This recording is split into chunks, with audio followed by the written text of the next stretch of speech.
ओम नमो भगवते वासुदेवाय. गजाननाला वंदन करून, मातपित्याला नमन करून आज मी तुम्हाला गीतेच्या चौथा अध्याय वाचल्याने काय फल प्राप्त होते हे सगळं महात्म्य आज मी तुम्हाला सांगत आहे. ओम नमो भगवते वासुदेव. ओम नमो भगवते वासुदेवाय.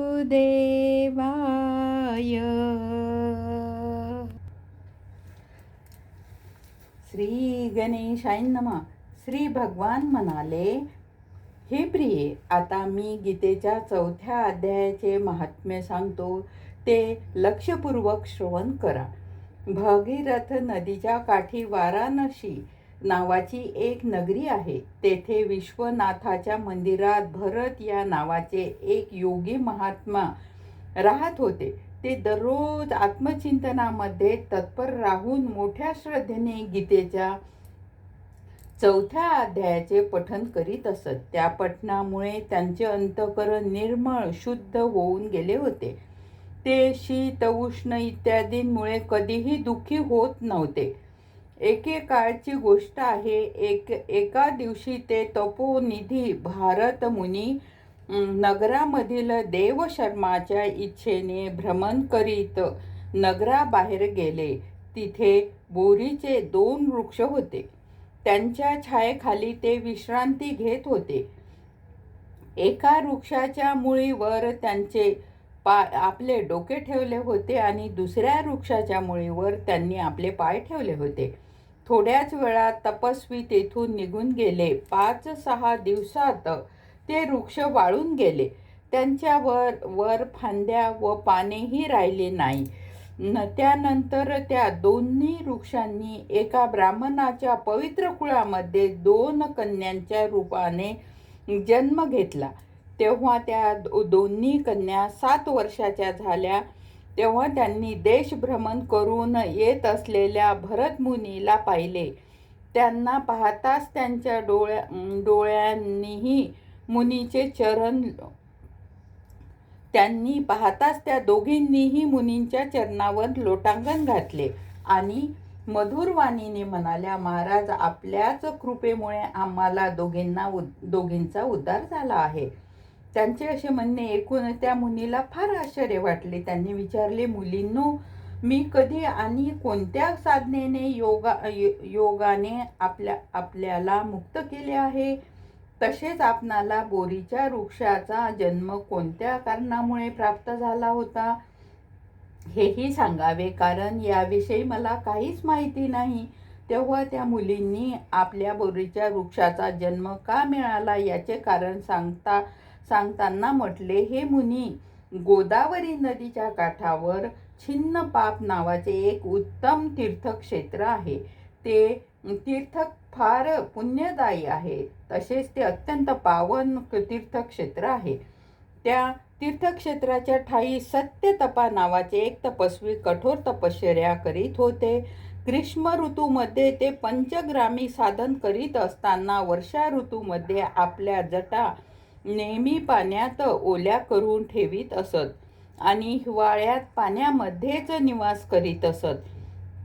त्यामुळे त्यांच्या शरीरावर नेहमी रोमांच उठलेले असे. हे नेहमी अंतर्बाह्य शुद्ध राहत असत. यथासमय तपस्या करीत असत. मन आणि इंद्रियांना ताब्यात ठेवून परम शांती पाहून आत्मस्वरूपी परममान होत असत.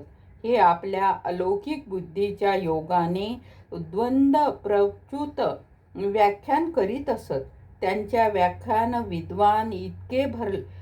विद्वत्तेने इतके भरलेले असे की ते ऐकण्यासाठी स्वतः ब्रह्मदेव येत असत व आपले शंका निरसन करून घेत असत. ब्रह्माजी सोबत विचार विनिमय करताना त्यांना मुळीच संकोच वाटत नसे. ते आल्यानंतर ते नेहमी तपस्येत मग्न राहत असत. नेहमी परमात्मचिंतनात संलग्न असल्यामुळे त्यांच्या तपसामर्थ्य एकसारखे विद्वगत होत होते. त्यामुळे सत्यतपा मुनीला जीवनमुक्ती समजून देवराज इंद्राला आपल्या समृद्धशाली पदाबद्दल भय उत्पन्न झाले. तेव्हा त्यांनी त्यांच्या तपश्चर्येत अनेक विघ्न आणण्यास प्रारंभ केला. त्याने ह्या दोघींना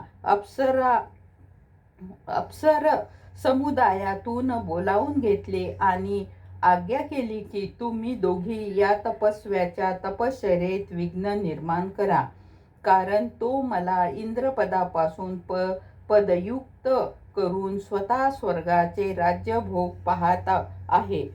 अशा प्रकारे इंद्राची आज्ञा घेऊन आम्ही दोघेही गोदावरीच्या काठी जिथे मुनी तपश्चर्या करीत होते त्या ठिकाणी आलो.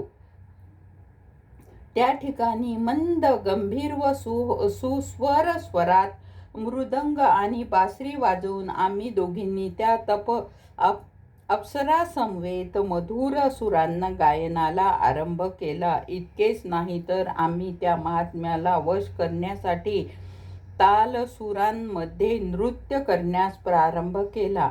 मध्येच आम्ही पदर घसरल्यामुळे उत्तम उरोज असलेल्या आमच्या छाती सुद्धा दिसत होती.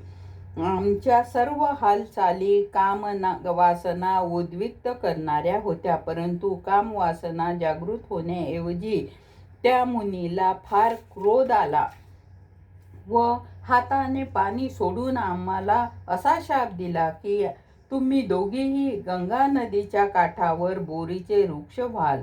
अशी ही त्यांची शापवाणी ऐकून आम्ही विनयपूर्वक त्यांना म्हटले, हे महात्मा, आम्ही दोघीही अपराधीन होतो, म्हणून आमच्याकडून हे जे दुष्कृत्य घडले आहे त्याबद्दल आम्हाला क्षमा करावी.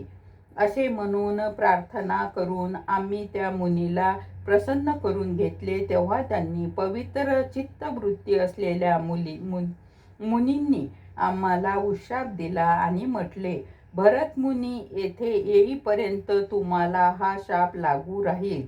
त्यानंतर तुम्हाला मृत्यूलोकी जन्म प्राप्त होईल आणि पूर्वजन्मीचे स्मरण सुद्धा राहील.